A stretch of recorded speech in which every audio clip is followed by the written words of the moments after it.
a dar inicio. Muy buenas tardes, queridos compañeros, querida Estela. Esta oportunidad muy importante para todos de encontrarnos, de intercambiar toda la, digamos, como nuestras reflexiones, lo que nos motiva a mantener esta tertulia y que también ha generado con esto pues un ambiente de hermandad y de consideración entre unos y otros por sus diferentes condiciones o situaciones que viven. En la tarde de hoy vamos a tomar una segunda fase o una segunda etapa con respecto al pensamiento de Bas van Fraassen en relación al empirismo constructivo. Tenemos un texto de la semana pasada que nos quedó también algunos elementos por presentar, pero luego con un documento también que nos compartió Luis Francisco que se titula Algunas grietas en el empirismo constructivo de Bas van Fraassen. Encontramos que ahí hay un poco más de claridad en el texto, es como un poco más fresca la lectura que se puede hacer desde allí y que con estos dos textos podamos ir desarrollando nuestras perspectivas.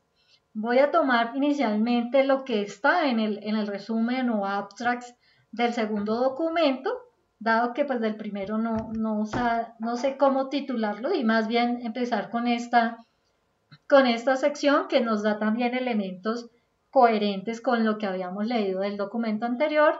El autor de este texto es Roberto Miguel Azar y el autor menciona que pues el empirismo constructivo de Bas van Fraassen fue pensado como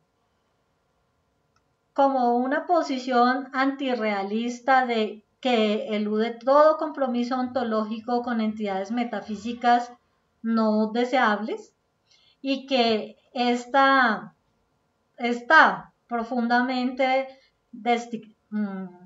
distanciada tanto del realismo científico como del positivismo lógico. Aquí pues me detengo un momento porque veo que este es un punto central para el interés o por donde podríamos ir llevando nuestros comentarios y nuestras intervenciones. Este trabajo pues como tal tiene una tesis la cual es el único modo que encuentra el autor de lograr ese objetivo de adoptar un tipo de particular de empirismo que tristemente tiene ciertas fisuras que permiten la filtración de la metafísica. Según lo que él argumenta allí, el empirismo antimetafísico de los positivistas es sustituido por un nuevo tipo de empirismo que involuntariamente hace ciertas concesiones a la metafísica que termina acercando la posición de Bas van Fraassen al realismo que él mismo rechazó. Es como el abrebocas. Y pues lo leo por lo que ya les mencioné, porque me parece que ahí hay una síntesis interesante que toca con parte de los debates que precisamente estaban planteados en el texto que dejamos en punta la sesión anterior. En ese orden de ideas, pues quiero abrir el espacio para que vayamos haciendo nuestro diálogo ameno y de integración de la temática también con la experiencia de lo que nosotros ya tenemos en investigación. Pues sí, el documento de Bradley Monton y Chad Moller de 2008, que fue el que estuvimos trabajando hace 8 días, en su segunda parte intenta presentar una argumentación en favor del empirismo constructivo y señala inicialmente que habría algunos argumentos para favorecer el empirismo constructivo que precisamente no utilizaría Van Fraassen. Que uno es el argumento que denomina de la subestimación o la underdetermination, que apunta a decir que para cualquier teoría existen teorías rivales que son empíricamente equivalentes. teorías que hacen las mismas predicciones acerca de lo que es observable, pero difieren solo con respecto a lo que es inobservable. El argumento dice que todas las teorías empíricamente equivalentes son igualmente creíbles y que creer en la veracidad de solo una de ellas debe ser irracional. Ese es un primer argumento que los autores señalan que no sería conveniente indicar como defensa del empirismo constructivo. El otro está referido a algo que yo mencioné hace 8 días, que es el argumento de la inducción pesimista, que recuerden muy bien, consiste en que si las teorías científicas a lo largo de la historia van determinando su vigencia, llamémoslo así, durante algún tiempo explicando una determinada cantidad de fenómenos o dando cuenta de fenómenos, porque algunos dirían no explicar, sino dar cuenta de los fenómenos, de cierto tipo de fenómenos, llegan después teorías que tienen mayor capacidad, ya sea explicativa o que dan cuenta mucho mejor de los fenómenos. Y si eso es así, entonces se podría decir que las teorías anteriores no eran verdaderas sino falsas, pensando en el modelo verdadero-falso. Pero sí se hace una meta-inducción, o sea, una inducción de la inducción de teorías a lo largo de la historia. Se podría pensar que entonces las teorías actuales, consideradas como verdaderas, que negaron algunas anteriores como falsas, pero que en ese tiempo eran verdaderas, las actuales les sucederá exactamente lo mismo en la proyección dentro de la flecha del tiempo en la historia de la ciencia, porque vendrán en el futuro teorías que tengan una mayor capacidad explicativa o que tengan una mayor incapacidad de dar con los hechos que las actuales, y por lo tanto las actuales dejarían de ser verdaderas para ser falsas. Pero como el concepto de verdadero y falso siempre ha procedido como un enunciado de carácter universal, no de un carácter, llamémoslo así, episódico o temporal. Esta inducción pesimista realmente no ayuda para nada a cualquier argumento que pudiera darse a favor del empirismo constructivo. El hecho es que también el hablar de verdadero o falso de una teoría para explicar los hechos está partiendo también de un concepto metafísico, y es el concepto de explicación, que está vinculado con causalidad. Y si está hablando de causalidad es porque está partiendo de una concepción que no es demostrable empíricamente, y es que el mundo se mueve por causas. Y al hablar de que el mundo se mueve por causas, es un enunciado de carácter metafísico que no es contrastable empíricamente el enunciado mismo, porque habría que entonces tener todas las contrastaciones posibles de causalidad en el mundo. Y la ley de la causalidad es una ley metafísica, es un argumento de orden metafísico.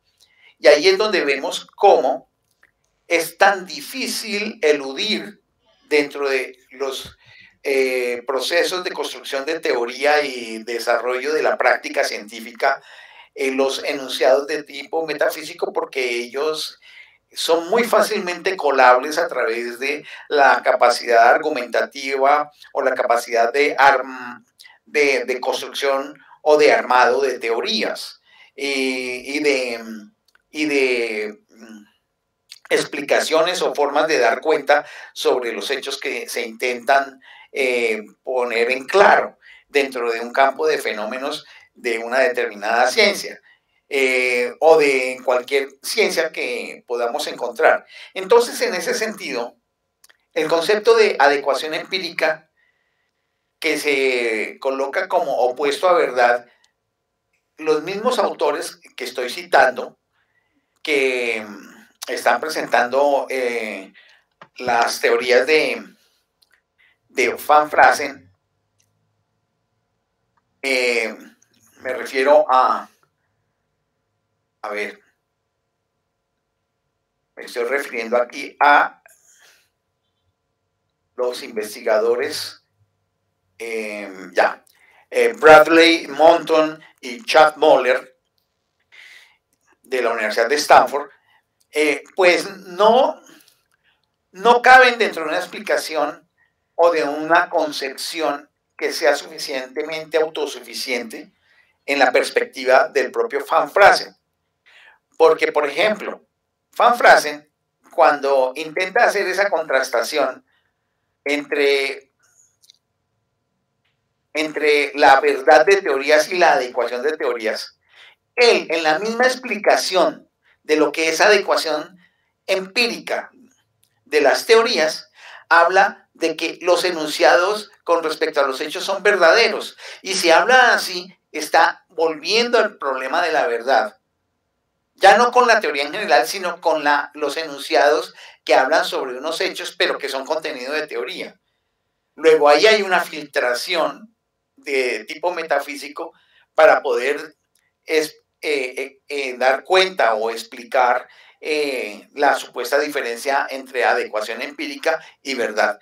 Porque adecuación empírica sería una premisa del empirismo constructivo, una postura, y en el concepto de verdad sería la visión o posición que tienen los realistas científicos, que sí consideran que el mundo es posible de conocer en su totalidad, porque es una entidad independiente de la conciencia y es accesible a través de una experimentación y indagación de la realidad que puede ser procesual a través del tiempo, pero que hay un acercamiento cada vez mayor hacia lo que es el mundo, que es la postura del realismo científico, que ya conocemos que lo han defendido muchos del positivismo lógico, del racionalismo crítico y de toda la tradición analítica de la ciencia.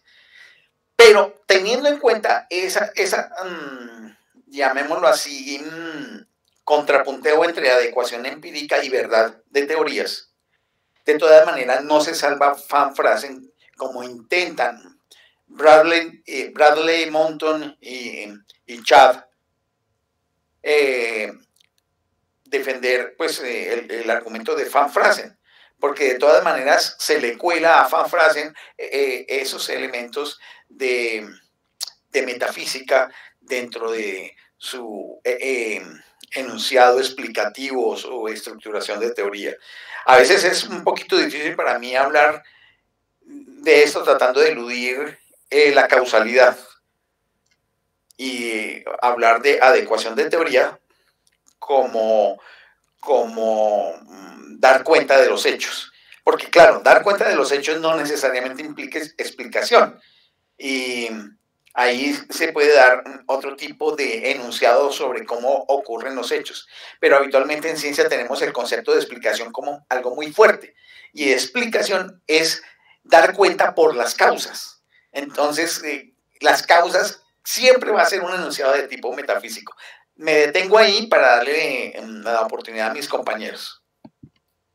Muy interesante esta, digamos, como esta claridad y cómo se va afinando como en esos detalles la distinción.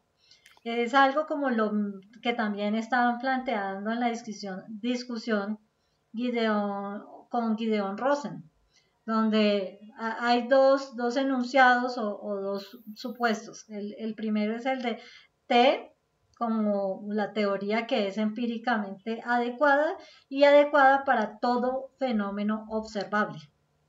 Y en el caso B, sí, siento que va como por la línea de lo que tú planteas, en el caso B donde entonces T es adecuada para todo fenómeno hasta ahora observado. Es el detalle, digamos. Por eso digo que es una cosa muy de hilar fino en el lenguaje. Claro, sí, comparto eso totalmente. Y eso lo voy a combinar con lo siguiente como un entretejido. Y es que, por un lado, el realismo científico se trabaja a sí mismo dentro de las teorías de la filosofía de la ciencia como una doctrina.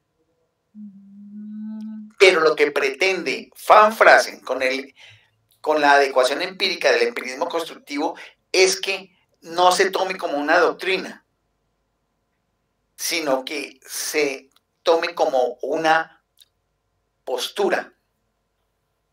Recordarás tú, entonces, un artículo que yo hice hace 2 años sobre mi postura frente a la disputa entre realismo y antirrealismo. Intuitivamente, sin haber leído a Van Frasen en esa parte, adopté una postura muy cercana a la de Van Frasen al decir que tomaba postura, no que asumía una doctrina. Y yo veo allí, hay una serie de cosas muy sutiles junto con lo que tú has señalado, de lo que es observable hasta ahora y de lo que es observable en general, con el hecho de tomar una postura donde en la postura asumo que le apuesto en términos como de una creencia, credibilidad a ello. Pero una credibilidad que tiene que ver con una adecuación de lo que dice la teoría a los hechos que están allí. No hacer que los hechos se adecúen a la teoría, sino la teoría a los hechos, que ese es otro elemento también fundamental. Y lo que veo es que cuando se asume una postura del realismo científico, también hay una creencia, porque es una doctrina, y una doctrina ¿qué es? Es un conjunto de enunciados que se asumen como verdad. Y al asumirse como verdad se les entrega un nivel de confianza y esperanza explicativos. Por supuesto que en este caso es explicación por causas. Por decirlo, es que decir explicación por causas de alguna manera es como una redundancia. Pero es tan fuerte la palabra en la cultura de la actividad científica y filosófico-científica que nos toca hacer esa distinción, dar cuenta de versus explicación por causas. Entonces, ese tipo de cosas no las encontramos allí y, por supuesto, necesitamos hacer recurrencias creativas y generosas del lenguaje científico y filosófico-científico para poder hacer las distinciones con ese cuidado que tú decías que de verdad se requiere como de una cirugía intelectual con unos escalpelos metodológicos y técnicos para poder hacer las distinciones necesarias a las cuales nos estamos refiriendo y que seguramente quienes estén viendo el video pues le generará un esfuerzo también para poder hacer esas distinciones. Y otro criterio que es en cuanto a que, y ese está en el segundo texto, que tiene que ver es con lo observado y lo observacional. Es un ejercicio muy delicado, muy así sutil en el lenguaje, porque cuando el autor nos está indicando de lo observado, es aquello de lo empírico, de lo que voy al fenómeno mismo. Pero cuando yo hablo de lo observacional, resulta que como interiorizo la teoría de tal manera que la convierto también en algo que está inserto como en mis creencias, y cuando voy a hacer la observación del fenómeno se me entrecruza la teoría, que es algo que ya está y alcanzo a ver cosas que de pronto no se verían en otro momento porque yo no tengo la teoría y lo que estoy viendo es a la teoría en los hechos. Y entonces hay toda una cantidad de elementos metafísicos que no están en la teoría, pero que yo los alcanzo a percibir o a evaluar como que existen porque están interiorizados. Eso que estás señalando es un asunto supremamente complejo que no ha tenido todavía el suficiente discernimiento y solución en la filosofía de la ciencia, y mucho menos en la actividad científica.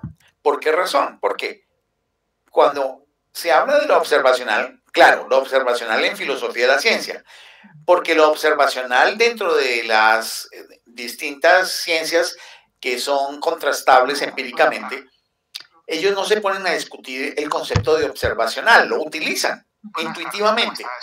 Pero resulta que lo observacional dentro de una teoría, ya sea en biología o ya sea en física o geología, que está dentro del marco de una teoría que ha sido formulada, va a hacer por tendencia natural de la actividad humana, que el científico busque adecuar lo observado al concepto implícito de observacional dentro de la teoría. Y puede ser que se escapen, llamémoslos, ciertos rasgos, atributos o características de lo observado empíricamente. ¿Por qué? Porque se recogen para poder satisfacer lo observacional de la teoría ya preestablecido. Esa parte yo la veo que muchas veces ciega al investigador, al científico, para poder ver lo nuevo. Porque es posible que haya cosas nuevas que la teoría no haya previsto. Y en ese caso, pues simplemente hace que los hechos sean ajustados a la teoría. Y al ser ajustados a la teoría, el mundo es traicionado en su existir, en su presentarse a la conciencia del investigador. ¿Por qué? Porque el investigador opta por la teoría que recoge los hechos. Y eso me hace acordar de esa visión hipotético-deductiva que en su momento Karl Popper señaló como el papel de la teoría, que era como una red de pescador que se lanzaba con el propósito de recoger en ella los datos acerca de los hechos. Y hay muchos hechos que se van por en las rendijas de la red, que se pierden y que son parte del universo de los hechos que se están investigando. Entonces, en este sentido, vemos las dificultades que pueden encontrarse en la elaboración de teorías científicas, la permanencia de teorías científicas y de la propia, a ver cómo lo llamamos, de la propia consistencia que pueda tener la práctica de investigación. Las prácticas de investigación, porque en muchos casos puede quedar traicionada la práctica de la investigación por lo que ya está predeterminado por las teorías, ya sea para reforzar la teoría o ya sea para refutarla, porque no importa. Entonces viene una pregunta que es conducente. La actividad científica necesariamente tiene que estar regida por la contrastación de la teoría, o es una contrastación entre la teoría y los hechos que se van observando.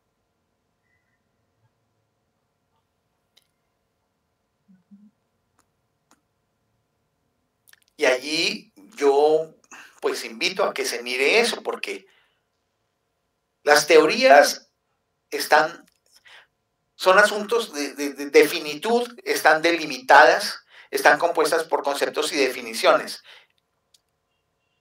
Pero los datos empíricos que pueden dar los hechos pueden ir mucho más allá de las definiciones preestablecidas. Lo dejo ahí para la reflexión de ustedes. Lo que sí se va viendo aquí, pues sin entrar en la reflexión, porque me parece que tiene elementos más profundos, es el hecho de cómo romper en nuestra estructura psicomorfofuncional esa condición de que estoy buscando verdades. Y estoy tratando de que entonces eso que está en mi sistema de creencias, por decirlo así, se ajuste a aquello que se está supuestamente observando. Lo que hace difícil que entonces también podamos acceder al mundo de los hechos como son, o sea, ahí es otra de las dificultades de esa metafísica. Sí, pero no sé si como son, sino como se nos aparecen ahí. Eso, más bien, esa es la forma más precisa. Porque además de cómo se nos aparecen ahí, nosotros le ponemos el velo de nuestros juicios. Claro, que están inmersos en la postura teórica que estamos tratando de contrastar. Exacto, entonces en el ejercicio de hacer una investigación o de buscar que conocer o acercarnos a una posibilidad de conocimiento sobre hechos que no podíamos o que no podíamos antes abordar por X o Y motivo, pues aún así más difícil porque nosotros lo que más frecuentemente con esta herencia filosófica que traemos, estamos acostumbrados a como a corroborar y a hacer una aceptación como de un sí ante lo que nos presenta, digamos, la ciencia que está planificada. Y, y ahí cómo avanzar en el conocimiento científico cuando los mismos que estamos metidos en el tema nos cuesta romper nuestros esquemas. Sí, sí, sí, sí. Sí, sí, O cierto, sea, se cierto. vuelve es más bien como un efecto de boomerang, se devuelve, no logra ser como otras Sí, opciones. es como una dinámica de circularidad en relación con la teoría y la práctica, una circularidad autojustificante una con la otra. Y entonces la apertura hacia lo nuevo se hace muy complicada. ¿Y lo nuevo para quién? Para la conciencia del colectivo investigador. Allí es donde veo unos límites para la conciencia científica, llamémosla así, la conciencia científica y filosófico-científica.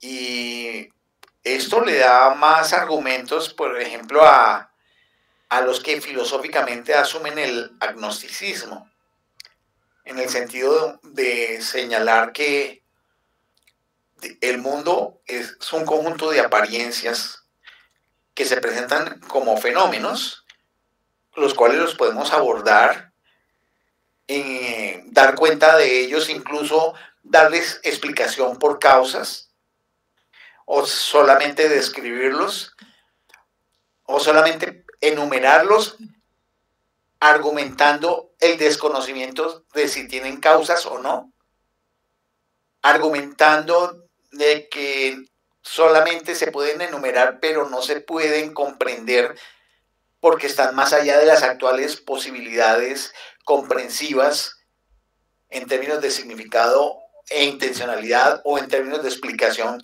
por causas y que están ahí.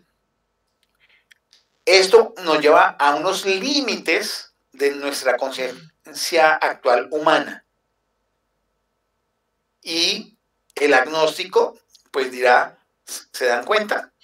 Yo tengo razón en no tener que tratar de buscar verdades últimas o explicaciones últimas. Realmente no sabemos qué es esto, solamente tenemos acercamiento a apariencias. Entonces aquí volvemos a la metáfora platónica de el mito de la caverna. Y esto contrastaría con otros campos distintos de las ciencias y de la filosofía de la ciencia, que habla acerca de otro tipo de experiencia cognitiva distinta.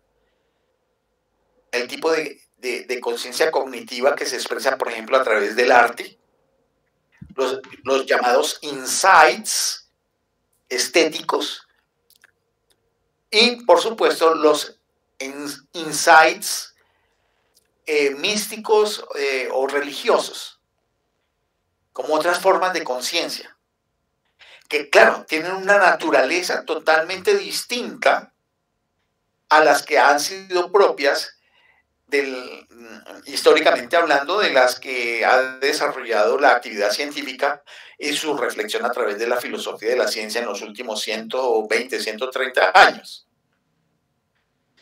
Con esto quiero llamar la atención de que estamos encontrando los bordes o los límites de la finca denominada filosofía de la ciencia en términos de sus fundamentos. Porque hay unas cosas que no podemos abordar más allá y llegamos a esos límites y tenemos que partir de unos fundamentos supuestos y que generalmente son de corte metafísico. El intento de Van Fraassen es justamente tratar de eludir ello, pero no lo consigue, por lo que hemos venido hablando hasta ahora. Intento que también estos articulistas, Bradley Monton y Chad Moller, pues que tampoco logran resolverlo.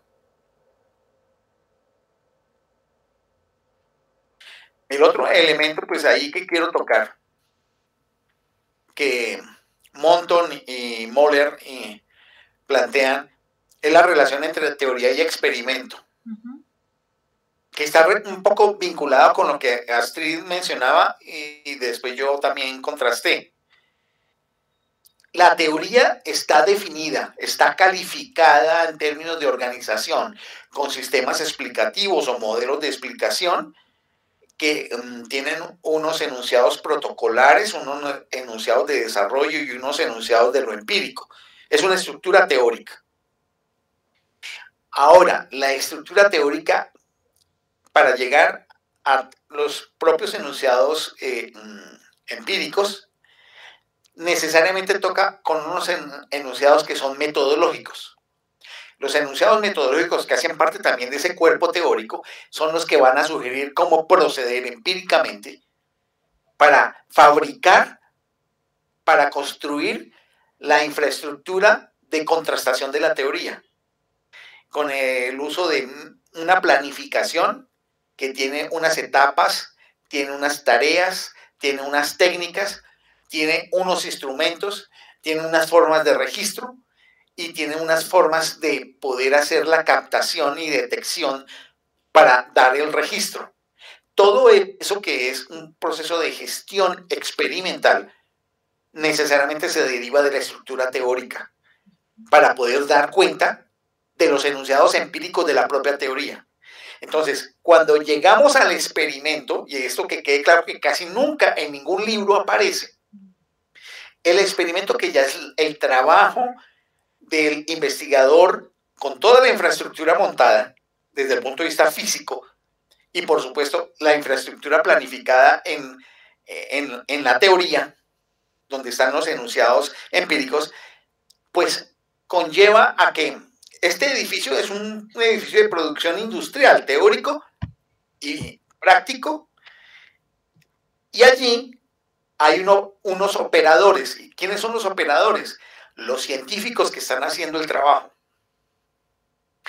Entonces, esos científicos que están haciendo el trabajo, con razón, ustedes se darán cuenta, pues tienen que beber, mamar o amamantarse de la nutrición que le da la teoría, para que adecuadamente, como dice la teoría, incluyendo todo el asunto de los enunciados metodológicos para hacer el contraste empírico, los lleve a observar lo que tienen que observar.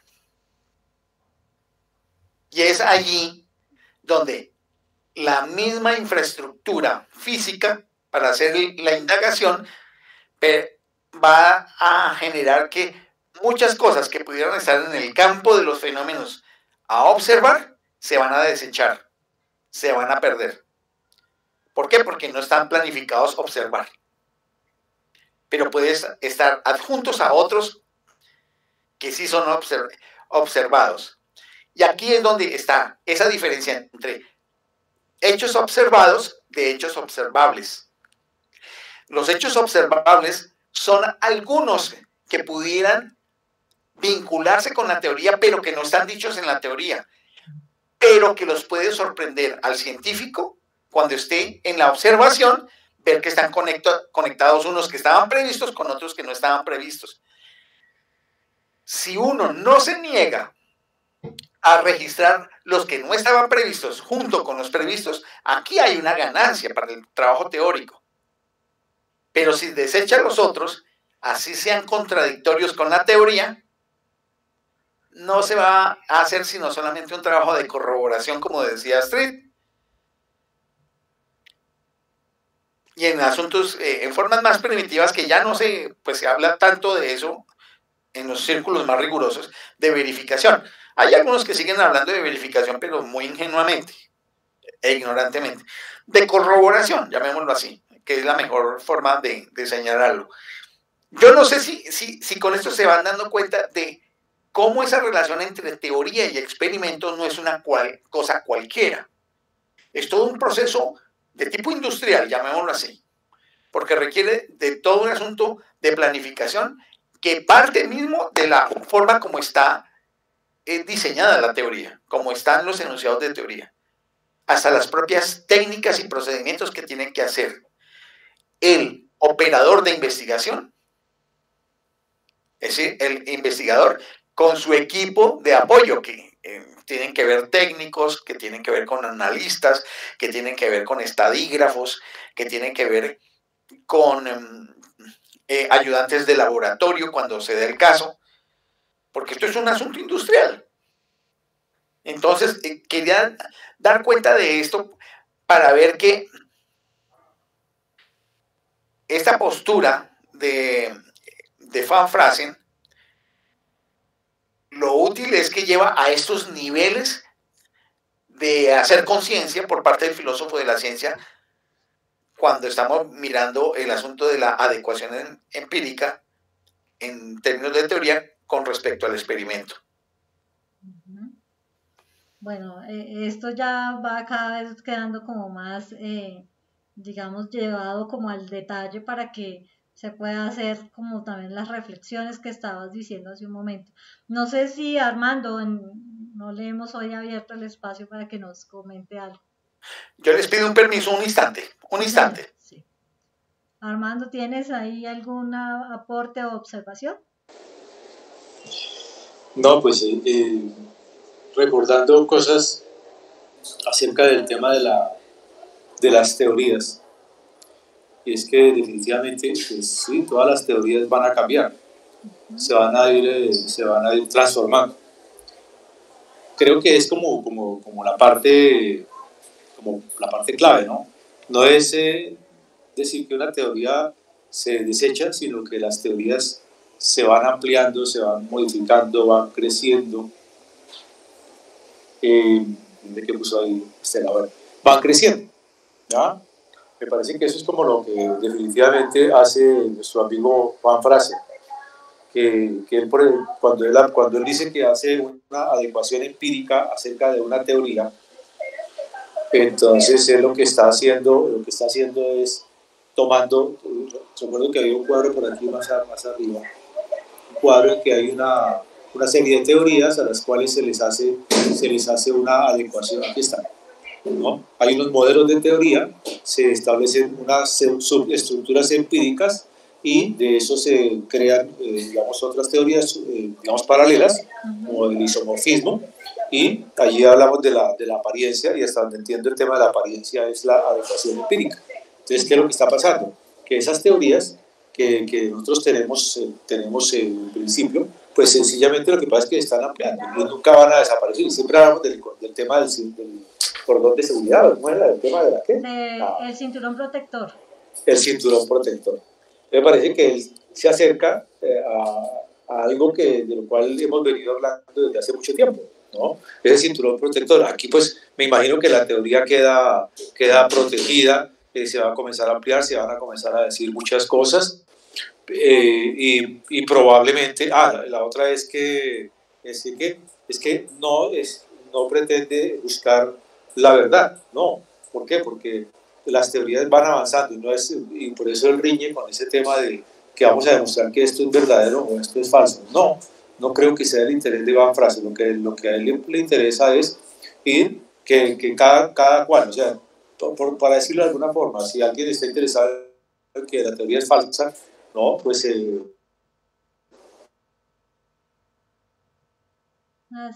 crear una serie de modelos de adecuaciones empíricas, pero no porque necesariamente tengamos que demostrar que esa teoría es falsa, y mucho menos que sea verdadera, no, simplemente estamos ampliando el estudio acerca de un determinado tema, y pues no se trata tampoco de, como decíamos en algún momento, ¿no? Esta es la teoría ganadora, la teoría perdedora, no, nada, porque definitivamente lo que sucede siempre en el tiempo es que lo que hoy es importante como teoría, pues poco a poco se va ampliando su forma de observación, poco a poco se imagina sus formas de aplicación, etc.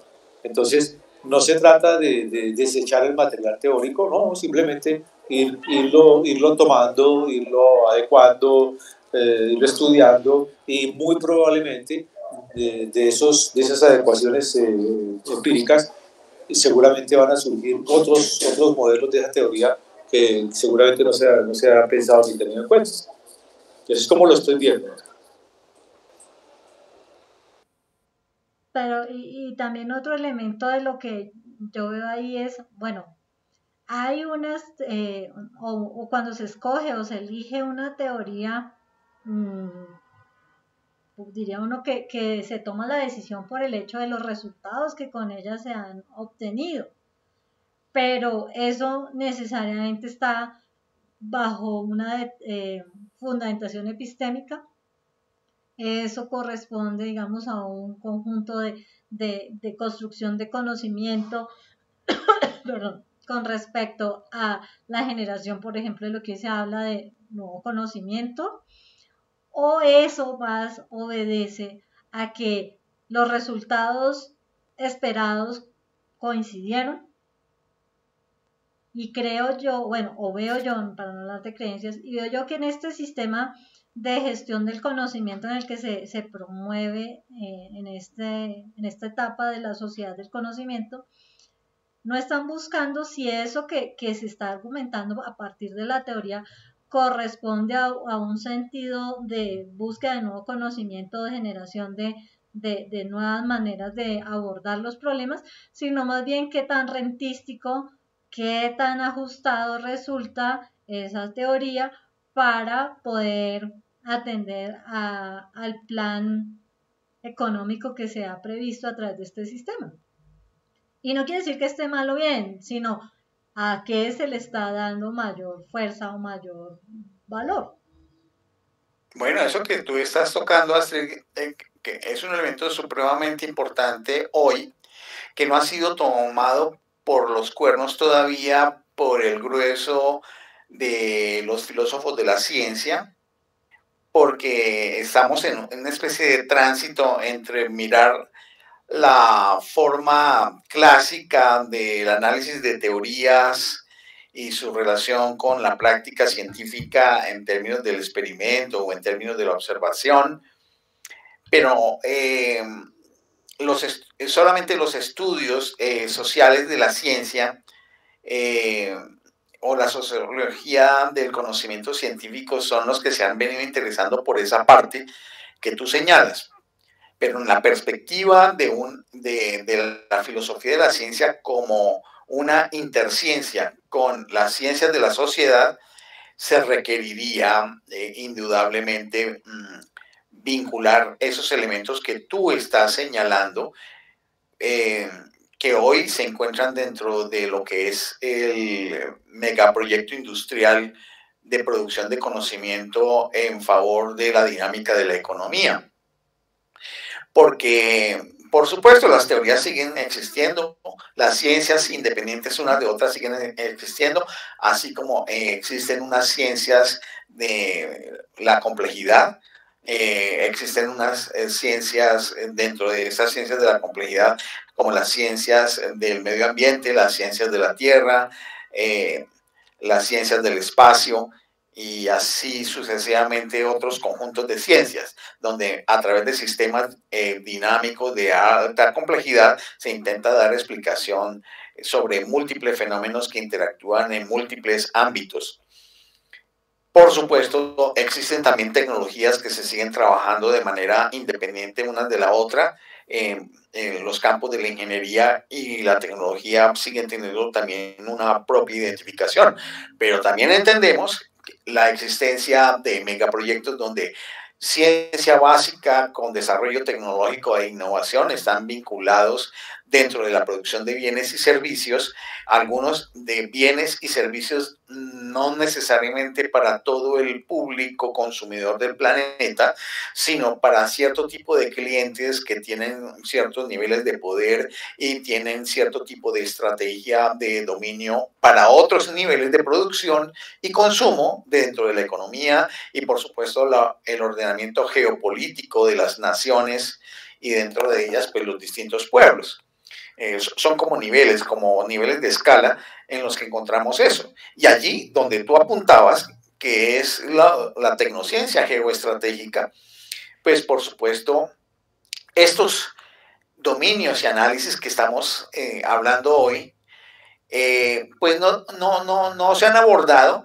Algunos dirían que no tienen cabida porque se ha tendido un puente hacia la visión pragmática del conocimiento científico, no tanto para explicar los fenómenos del mundo, sino para utilizar lo que se encuentra acerca de los fenómenos del mundo de tal manera que podamos tener consecuencias prácticas deseables para unos determinados intereses.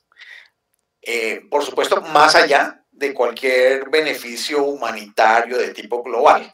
Aquí ya estamos hablando de intereses de orden corporativo, de corporativo empresarial y por supuesto corporativo en términos de la industria militar y el poder militar mundial y de las grandes potencias. Así es. ¿Armando? Estoy en una...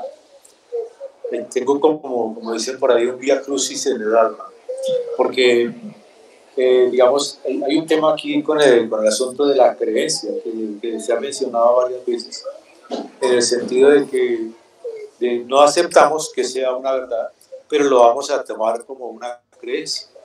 Y lo curioso es que eso está como con un anillo de compromiso, con un anillo que lo liga al compromiso.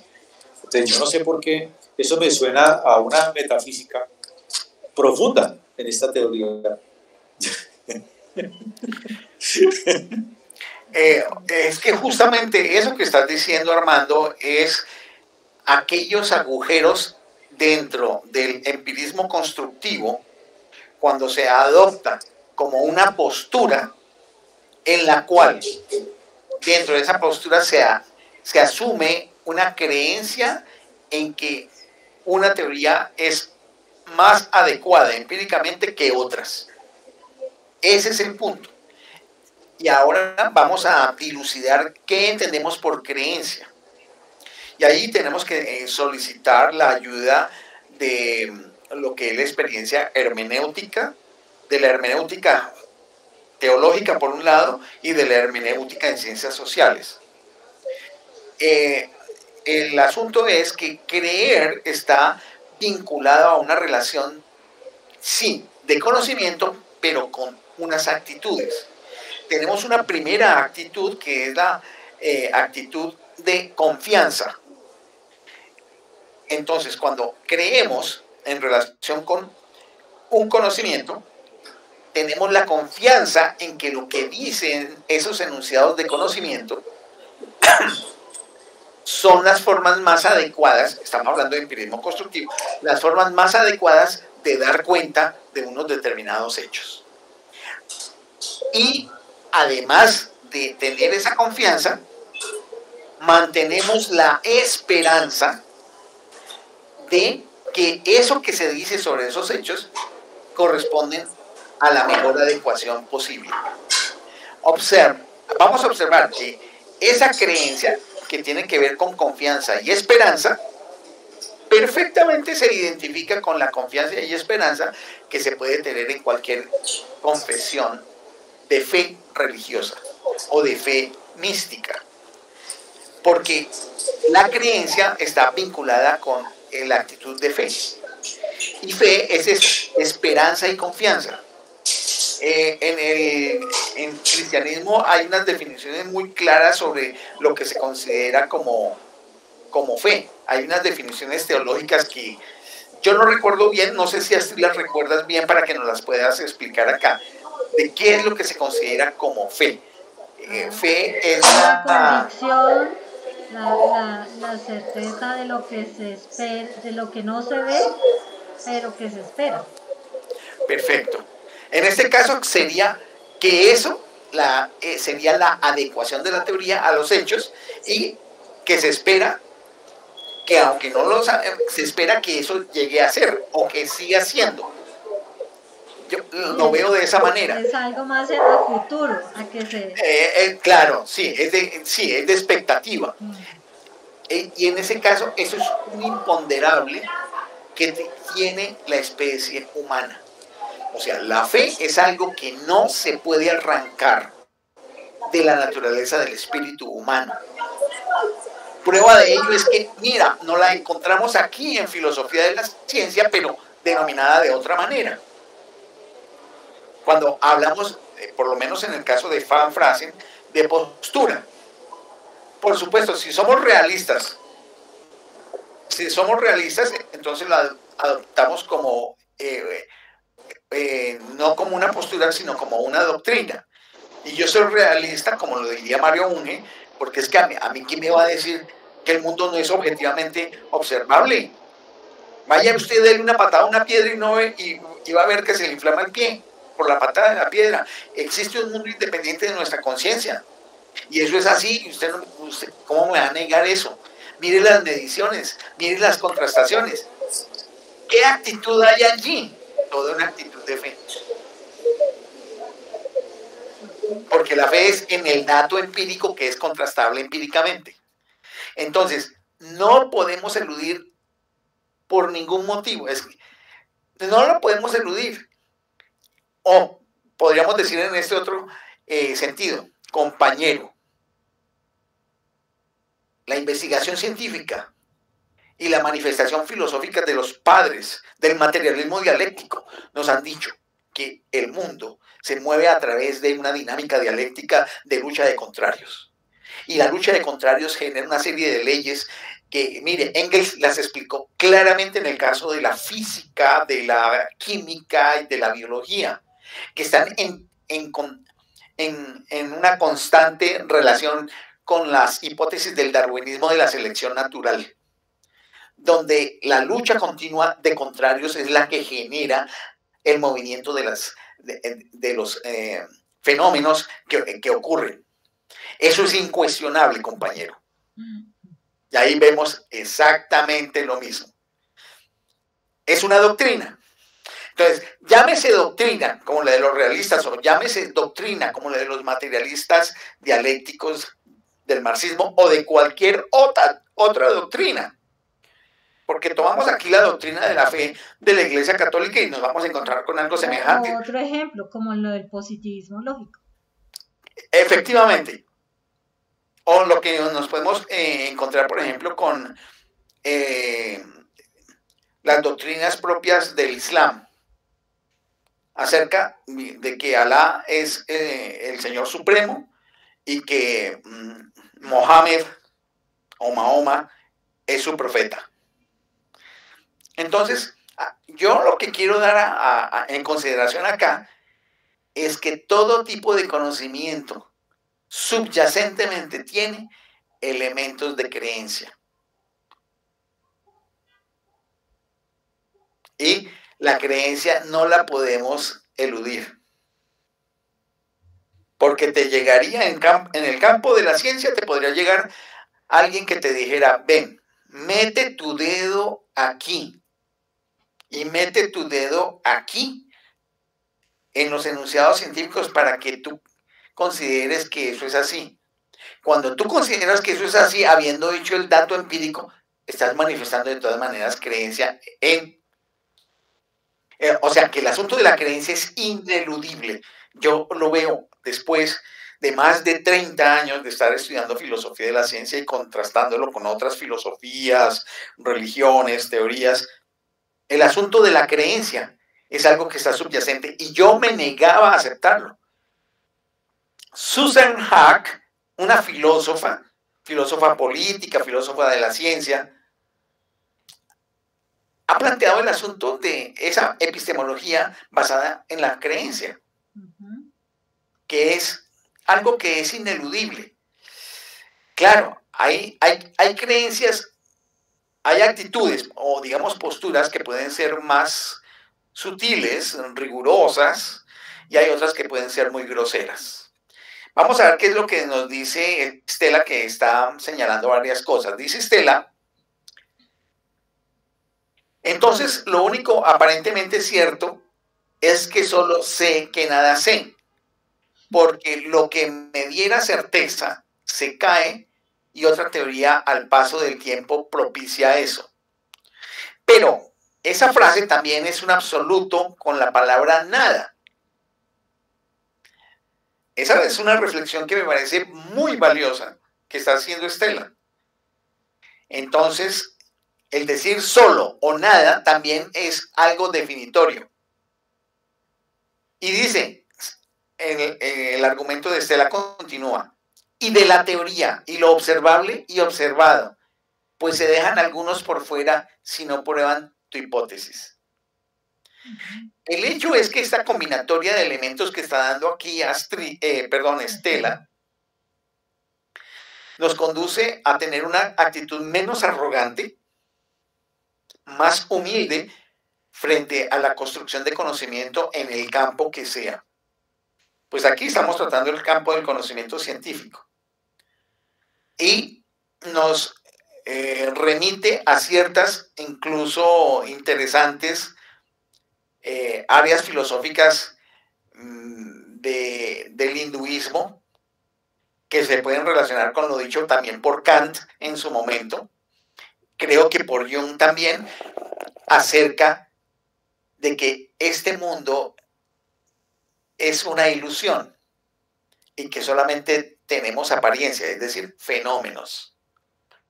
Y que de eso, pues no podemos dar certezas definitivas. Y si podemos hablar de certeza, certeza es una adecuación empírica, pero eventual. Llamémoslo así, si no eventual, episódica, porque tiene algún rango de tiempo en el cual pues tiene validez. Podríamos hablar de validez y de certeza, mas no de verdad. Donde la validez y la certeza son condiciones que se dan en tiempos definidos, pero no cosas infinitas en el tiempo, definitivas, ni absolutas. Y eso nos obligaría a tener una actitud de mayor humildad, de mayor modestia frente a lo que podemos llegar a saber sobre algún campo o sobre todos los campos. Y creo que eso, llamémoslo así, nos pone en contraste con la existencia, lo que somos, como seres humanos, como especie, como seres conscientes. Gracias, Estela. Muchas gracias. Pues precisamente en esta tónica de lo que Estela plantea es que, digamos, ese debate, esa discusión que de alguna manera el autor del segundo texto nos está mostrando de lo que planteaba Van Frazen, en que en momentos en que él ataca al realismo, o sea, una actitud antirrealista, termina siendo realista él también. O sea, eso que yo ataco termina atrapándome. ¿Y en qué sentido? En que precisamente yo estoy diciendo que ejemplo, que estas teorías, por decirlo de alguna manera, aquí son supuestos, son hipótesis, pero en esas hipótesis de una u otra manera se requiere tener una base o una evidencia empírica sobre la cual sostener lo mismo que estoy diciendo que no.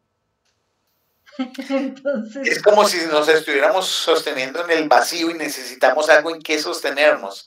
Y ese sostenernos de alguna manera emerge de lo metafísico, es decir, de aquello que consideramos que éramoslo o no como el sustento de fundamento, de base. Sí. No sé si vale la pena decir que a lo largo de todas estas conversaciones de esta sesión y de la sesión anterior, pues hemos pretendido descubrir o analizar los elementos de juicio tendientes a apoyar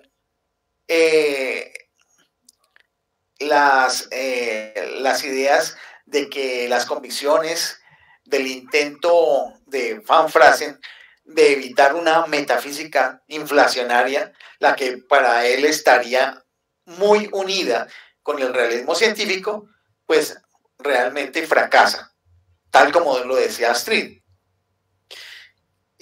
pues algunos de estos elementos de juicio también han contribuido parcialmente a corroborar que esto acontece, porque en la medida en que Van Frasen va a ir especificando los rasgos característicos de su empirismo constructivo, se muestra tan preocupado por no acercarse más de la cuenta al empirismo lógico, lo hace con un costo, y es el de teñir su posición con posiciones anti-empiristas. Y eso es una paradoja, porque estas posiciones anti-empiristas lo acercan, como decía Astrid, demasiado a los oponentes realistas. Así planteé que no es una doctrina su postura, sino es una postura. Otros han sugerido, por su parte, que Van Frasen parece estar dotado, sin haberse dado cuenta, de una tendencia metafísica muy arraigada. Esto ya lo habíamos señalado desde la sección anterior. Pero esta tendencia metafísica bastante arraigada, por lo demás, es propia de todos los seres humanos, que tiene que ver con lo último que hace unos instantes yo señalé con relación a todo tipo de conocimiento. Eso quería, pues, señalar. Y yo volviendo al tema otra vez como del lenguaje, porque definitivamente aquí en el empirismo constructivo el lenguaje es algo central, y es en el hecho de que precisamente, claro, no se quiere comprometer con lo que es el término de verdad, porque de antemano eso es metafísico, pero entonces trata de acercarse más a términos como lo que es la adecuación, ¿sí? Entonces, en la adecuación, el tema, entonces, yo no voy a buscar lo universal, lo totalizante, pero lo que hago es con los fenómenos o los hechos observables, hacer que ese mundo de los hechos adecuarlo a esa teoría, que fue algo que ya estábamos diciendo. Entonces, claro, y el asunto es que dice que dentro de la teoría esos hechos aparecerán como verdaderos dentro de la teoría. O sea, no puede evitar lo de lo verdadero. Claro, sigue. Entonces, al hacer esa adecuación, y que pues tú lo muestras aquí que con lo de la teoría, lo que uno entonces empieza a, si está hilando muy fino, a considerar entonces que sí, la ciencia es una actividad que está planificada socialmente y que esa búsqueda de lo epistémico queda en un segundo plano y se convierte más bien en cómo en sentido pragmático responde a las demandas de, digámoslo, para volver al tema otra vez de la sociedad del conocimiento, más bien atender las demandas de la sociedad del conocimiento, más no a los criterios epistémicos. Claro, yo creo que eso que tú estás señalando hoy por hoy se plantea con mucha fuerza, y es que, por supuesto, no se eluden los criterios epistémicos, están allí, pero estos están subsidiados por las posturas de interés de quienes gestionan la investigación, de quienes gestionan su financiación de la investigación. Y por supuesto hay un interés marcado allí. Estela está interviniendo y dice lo siguiente.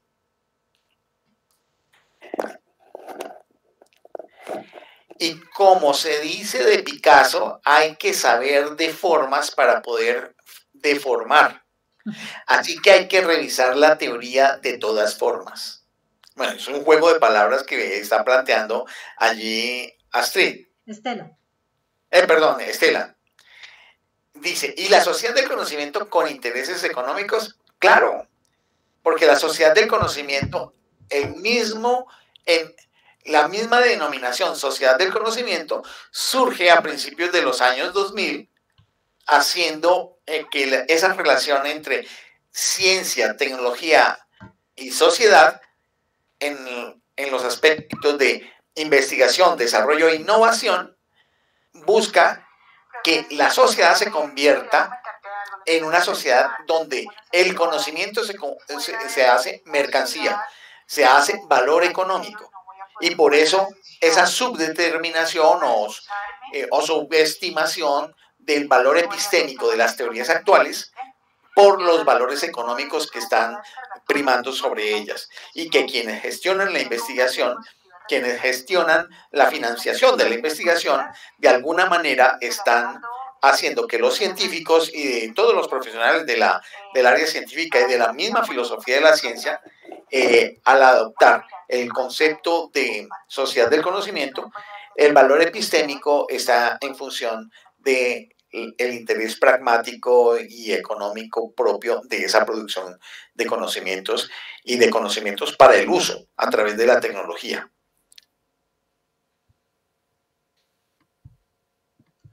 Muy interesante. Sí, es como podemos ir también haciendo como una hilación de aspectos que están por encima del texto, pero que podemos tener aquí en el... Por supuesto, yo creo que esto nos está mostrando pues que no solamente los autores hacen sus planteamientos, sino que aquí mismo también hacemos unas elaboraciones filosófico-científicas que nos son propias, que son parte de la tertulia, y que en la cual pues también invitamos a quienes ven estos videos hagan sus propias elaboraciones. Armando, no sé, parece que... ¿Sí?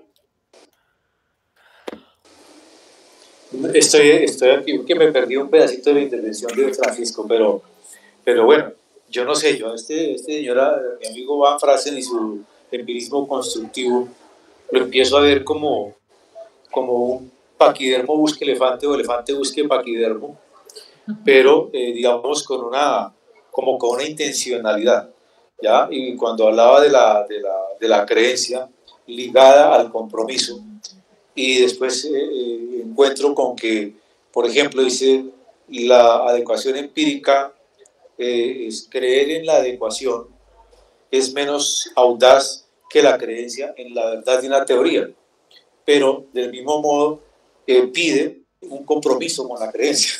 Entonces, eso me suena como que hay una ambigüedad, hay un aspecto, digamos, oculto en la teoría, y que digamos, nos pone como o por lo menos a mí, me pone a patinar, a pensar, bueno, entonces, ¿qué es qué? Después de que yo, digamos, tenía como digamos,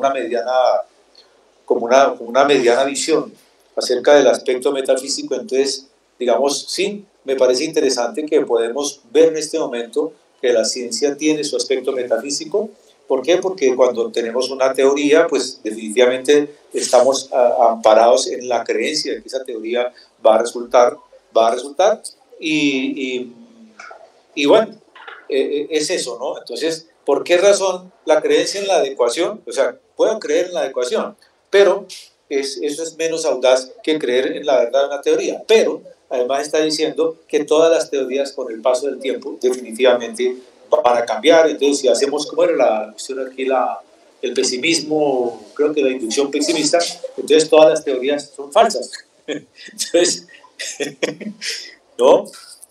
Por eso digo, Paquidermo busque elefante, elefante busque Paquidermo. Entonces lo deja uno ahí como en la mitad, ¿no? Y me parece que sí puede ser interesante, porque estar en el centro de una determinada situación, definitivamente lo que produce es pérdida del equilibrio, recuperación del equilibrio, pierde el equilibrio, recupera el equilibrio, y eso definitivamente es una dinámica muy propia de la mente humana. Sí, yo estoy de acuerdo con lo que señalas. Y muestra que hay un valor en el planteamiento de Van Frasen, en el sentido de ponernos a revisar estas minucias acerca de los fundamentos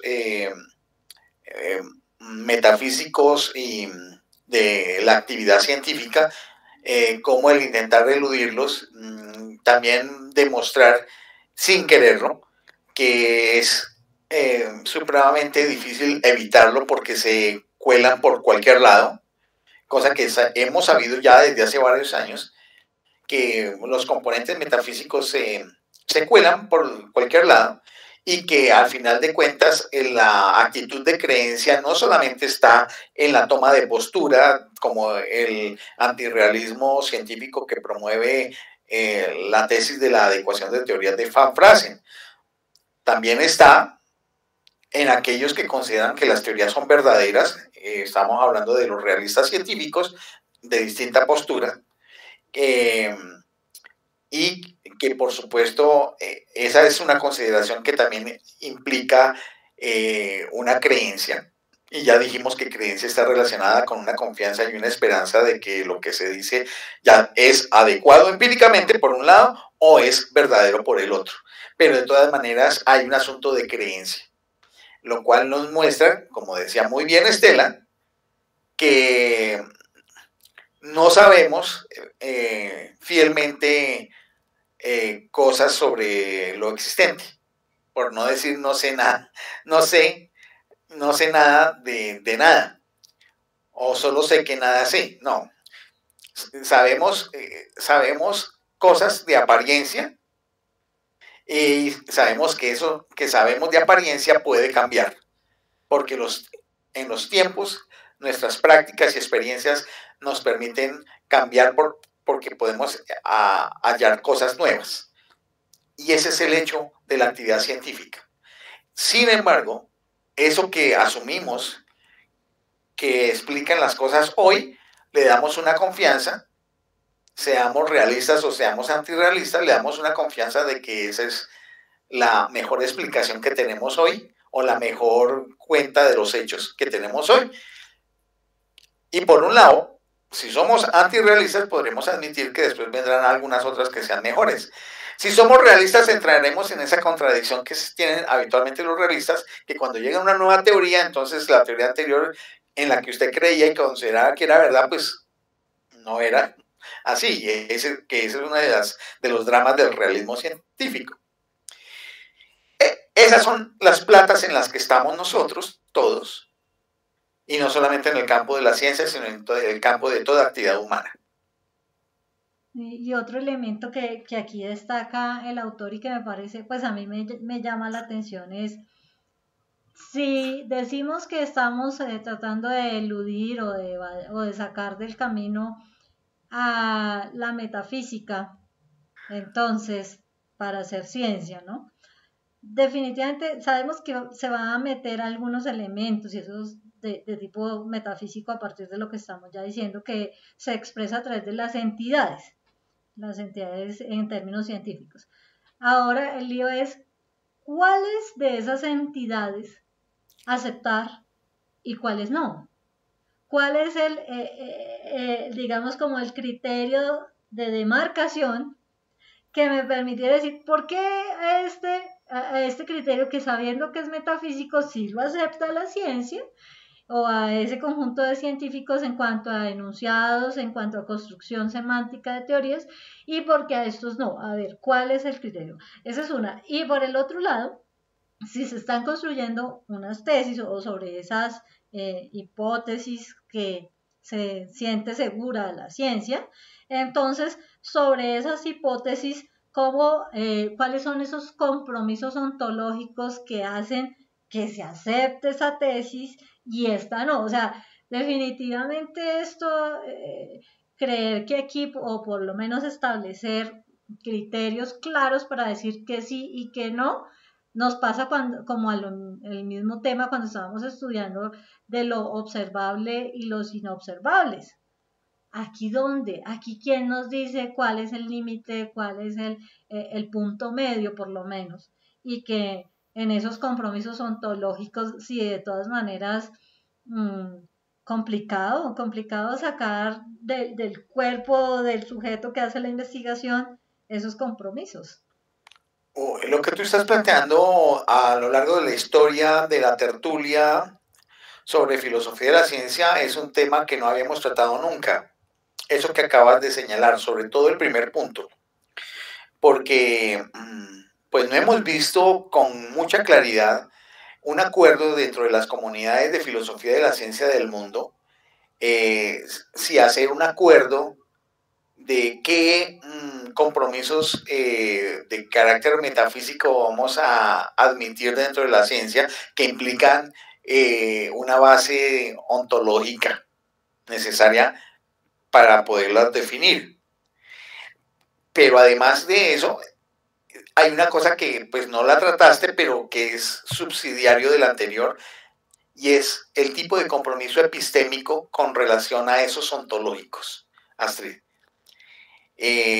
Pero vale decir que eso que tú has señalado no lo habíamos discutido nunca antes, y me parece muy valioso tu aporte, porque esto nos abre ojos y oídos y entendimiento para ver si aceptamos de manera también humilde que no sabemos mayor cosa de mayor cosa, y que necesitamos de todas maneras apoyarnos de unas muletas metafísicas para poder abordar ciertas cosas. Que si vale la pena poner una base, una línea de base de qué compromisos metafísicos tomar o no, yo no sé esa respuesta. Yo no sé qué decir. Lo que sí puedo decir es que yo no sé muchas cosas de muchas cosas. En vez de decir yo no sé nada de todo. Yo no sé muchas cosas de muchas cosas. Lo que sé que es episódico. Lo digo mejor. Lo que sé, creo que es episódico. Voy a más humildemente, creo que es episódico. Y tengo la esperanza y la confianza de que eso que creo me va a mostrar cosas nuevas. O sea, la esperanza de lo nuevo, porque todo cambia. Eso sería lo que yo diría en términos de todo ese problema de no saber nada, o de no saber muchas cosas, y de lo que se sabe, saber que es muy limitado y que puede ser superable. Me hace pensar, Francisco me hace pensar, y bueno, la frase que lanza Estela, de que solo sé que nada sé. Yo no sé, eso es como si uno decidiera darse en el talón de Aquiles, ¿no? Pegarse con un palo en el talón de Aquiles.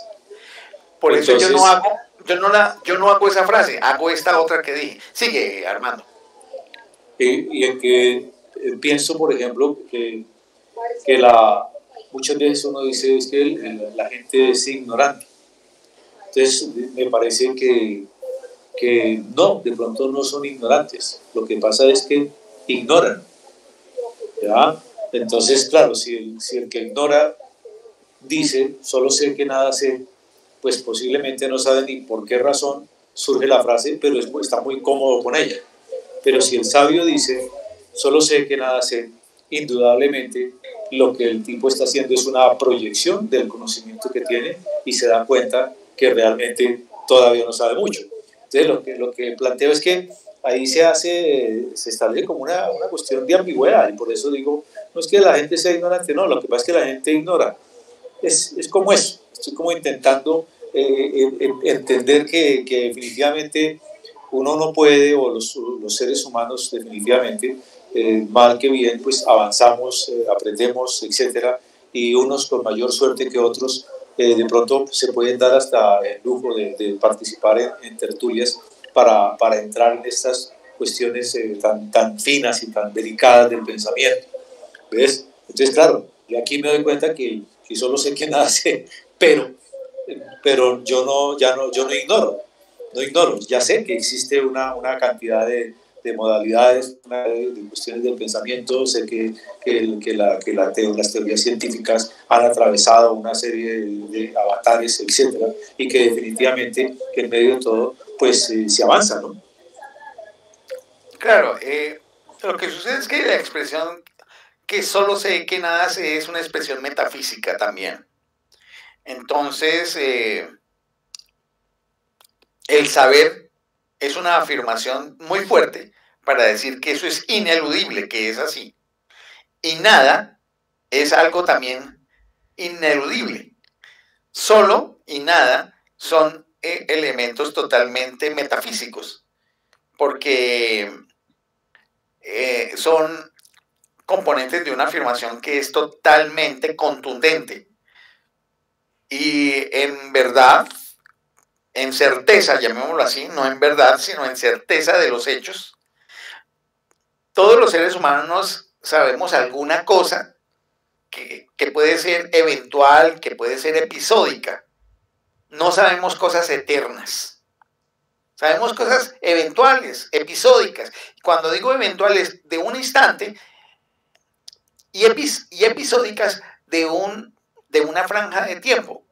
Sabemos cosas, todos sabemos algo. Hay algo que sabemos.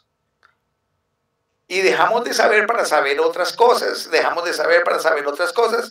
es ese tipo de cosas. Entonces, el hablar de saber e ignorancia es un asunto no estático, sino es un asunto dinámico, de mutua transformación entre saber y no saber. Y el asunto de reconocerlo creo que nos puede hacer más humildes, menos pretenciosos. Y yo veo eso fundamental, menos pretenciosos, y entonces eso nos permite siempre estar atentos de que de cualquier parte puede surgir un nuevo saber. Siempre, de cualquier lado. De cualquier lado. Entonces, ignorancia es un término también metafísico, porque es un asunto absoluto. Como decir saber, el saber todo, no es absoluto. Entonces, son asuntos puntuales, eventuales o episódicos de saber.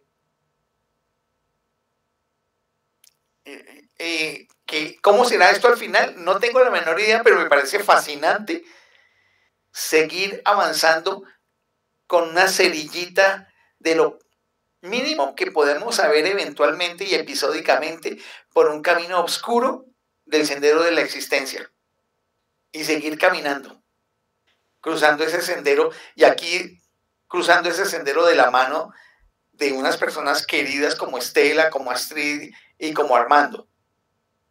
Yo veo eso. Mira que aquí salimos más allá del problema de la filosofía de la ciencia y nos vamos a un asunto más filosófico e incluso dando roces con la cerca de lo espiritual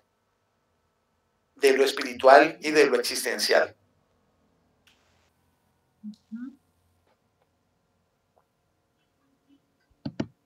Pues esto también vuelve y nos lleva a los problemas que plantea la misma semántica de las teorías, en el sentido de que se hacen con ellas son unas construcciones de tipo lógico, pero que sabiendo precisamente que en las mismas teorías hay unos elementos que son no observables, que definitivamente están ahí, pero que no todo lo que está dentro de la teoría puede ser empíricamente verificado.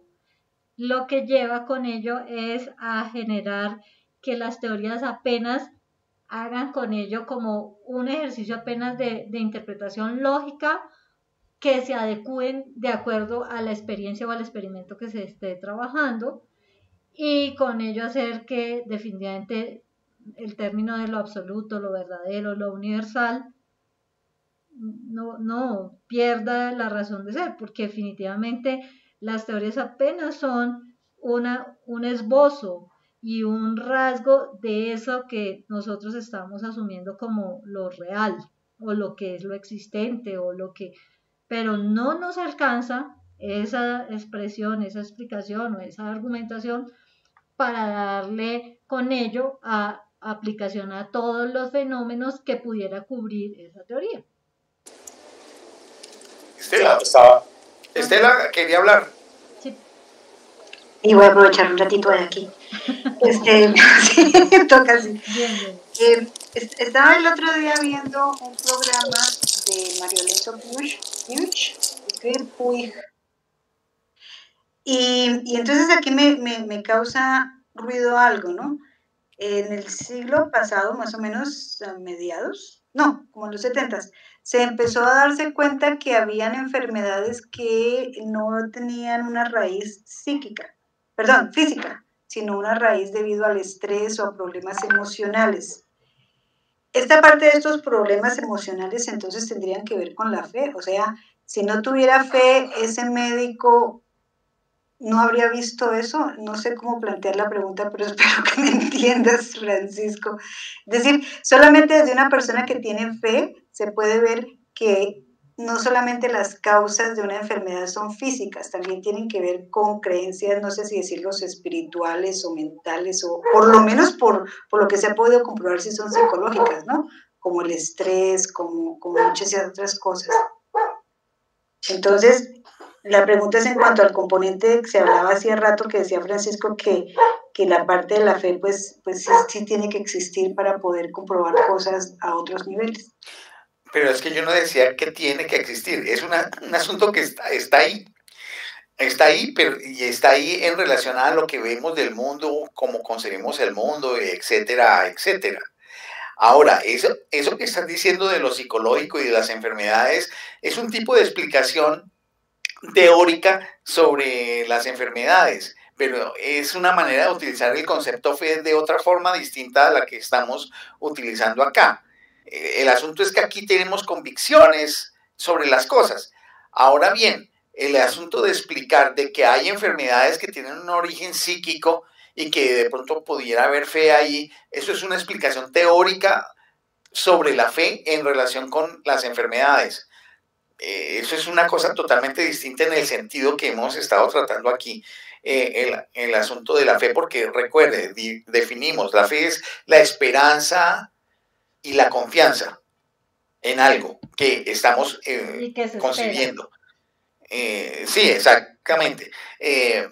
Pero aquí en relación con las enfermedades, pues esperanza y confianza de que yo esté enfermo de determinada cosa, pues yo no le veo sentido ahí, en ese caso. No le veo sentido, no le podría dar una adecuación, llamémoslo así, conceptual a esos hechos que está señalando. Armando iba a decir algo también. Es que, tenía algo ahí acerca de este tema de lo observado y lo inobservable. Y que, digamos, aquí con este personaje, entonces entra un término, al parecer nuevo, que se llama lo observable. Entonces tenemos que lo observado sería lo que observamos con los ojos, es una, digamos, apreciación directa. Lo observable a través de la teoría, y lo otro sería lo inobservable, que antes lo teníamos como que en la medida en que íbamos ampliando nuestros métodos, mecanismos para observar lo inobservable, pues íbamos descubriendo cosas. Entonces, bueno, yo lo veo como interesante, en el sentido de que es observable a través de la teoría. Entonces, para él, estos dos aspectos son lo que veo con los ojos y lo que puedo ver a través de una teoría. Y de ahí para adelante, pues imagino que lo que se puede ver a través de una teoría es lo inobservable, pero hace como esa salvedad, ¿no? No sé qué opinan allá. Bueno, creo que es muy valioso lo que acabas de plantear, Armando. Indudablemente lo observable es aquello que prevé la teoría que se puede observar a través de su configuración, estructura teórica, estructura de datos empíricos y metodológicos de cómo abordar los fenómenos que pretende dar cuenta la teoría. Eso está perfecto. Ahora, lo observado, ahí, desde el punto de vista filosófico, científico, lo observado está referido a aquello de lo cual se puede construir un registro con toda esa infraestructura que yo explicaba hace un rato, que se deriva de datos empíricos con la infraestructura metodológica que tiene métodos, técnicas, procedimientos, operación de quienes están haciendo el registro de datos y, por supuesto, toda la infraestructura de instrumentos y mecanismos. Entonces, cuando se habla aquí de observado, en esos términos de Van Fraassen, tiene que ver aquello de que de los fenómenos es posible registrar, no necesariamente desde el punto de vista óptico, es decir, no por observación ocular, sino que puede ser por registro electrónico, por registro vibracional, de sensibilidad vibracional a través de sensores, eh, de, de fotorregistro, o ya sea a través de una vibración electromagnética que se puede registrar. Es cualquier tipo de registro que se pueda obtener. Y no es necesariamente de tipo óptico, aunque sí incluye lo óptico, por supuesto. Observaciones que se tienen a través de los microscopios, que de todas maneras quedan registradas ya sea en placas fotográficas o en videos de película sobre lo observado. Porque, por supuesto, siempre lo observado tiene que generar un registro. Entonces, es más con referencia a eso, Armando, cuando se habla técnicamente aquí dentro de la teoría de Van Fraasen sobre observable, observado. Lo observado es esto que estoy señalando. Gracias, gracias. No sé, pues de verdad que esto está muy sesudo también y es muy interesante, pero ya no sé cómo exprimir más el autor, porque es degustando, yo lo siento así como cuando uno está degustando esto, porque va como siendo muy a la experiencia directa que pues uno tiene en calidad de alguien que hace trabajo de investigación, pero también de alguien que está interesado en ir un poco más allá de la simple práctica investigativa.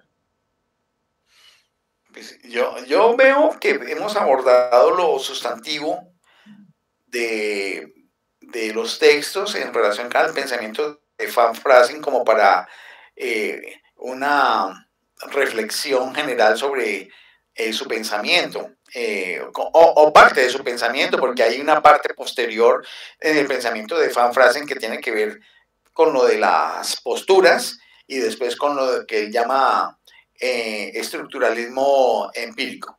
Pero el estructuralismo empírico aquí no lo tomamos, es a partir de un texto del año 2006, que el segundo texto que les envié pues hace una referencia a ello, pero aquí no vamos a tomar, pero que sí invitamos a quienes estén observando el video y que quieran ampliar, pues puedan referirse a también esa postura del estructuralismo empírico de Van Fraasen.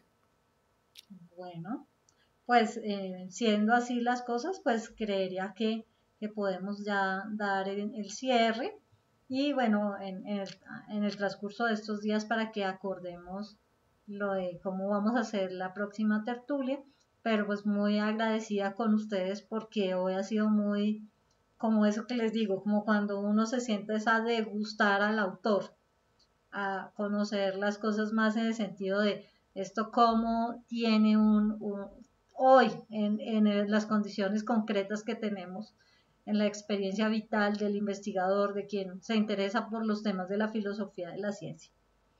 Entonces voy a darle finalización a la grabación